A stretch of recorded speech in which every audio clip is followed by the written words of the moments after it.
we're starting something exciting. Over the next 10 weeks, we're diving into the biggest topics in the tutoring industry, from challenges businesses face to where things are heading next. Our CEO, Matthew Curnier, will be sharing real, honest insights from inside the sector each week.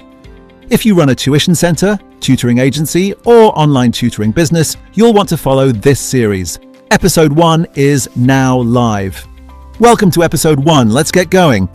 Why do so many tuition companies still struggle with tutor onboarding today? So many companies are struggling to onboard their tutors in a quick, efficient and compliant way for several reasons.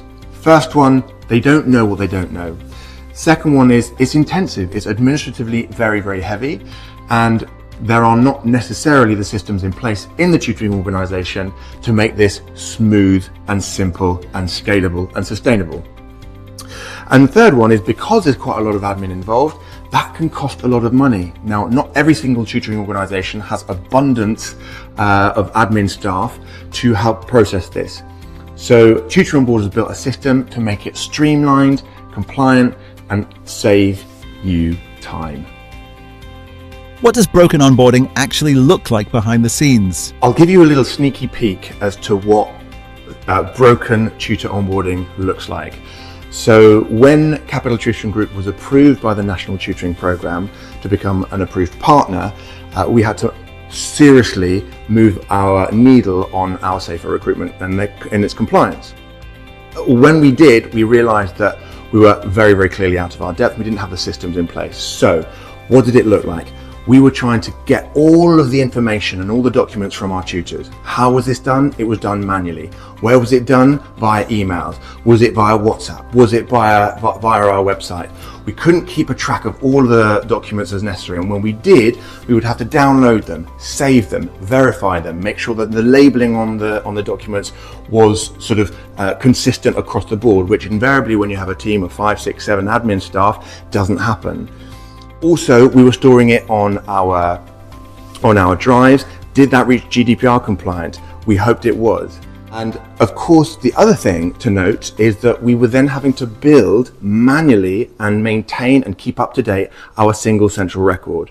Even when you've got more than 20 or 30 or 40 tutors, making sure your SCR remains your single source of truth, trying to do that manually became an absolute nightmare. It was an administrative sink sucking up all of my team's time.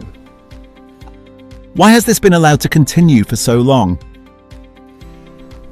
As many of you know, the tutoring sector is unregulated.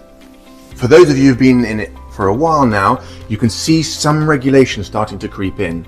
The EAEB, split payment.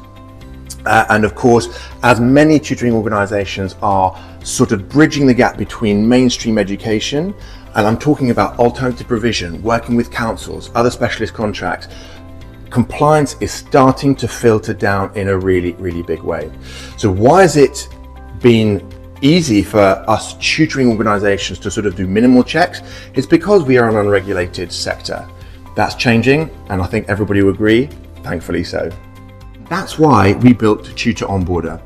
I have conversations with tutoring organizations almost every single day, and I see time and time again the same challenges being faced. Huge amounts of friction to get a good, solid workforce for their service delivery. As many of you know, we were looking for the same solution a few years back, and I asked my team, find me something that does it. And we couldn't find anything on the market that was appropriate for our sector. So that's why TutorOnboarder was born. And of course, we built it. It's from a tutoring organization for the tutoring sector and for tutoring businesses. Thanks for watching. Don't forget to subscribe, like the video, and share it with others in the tutoring industry. Keep your eye out for episode 2. Want to learn more? Reach out. We'd love to chat.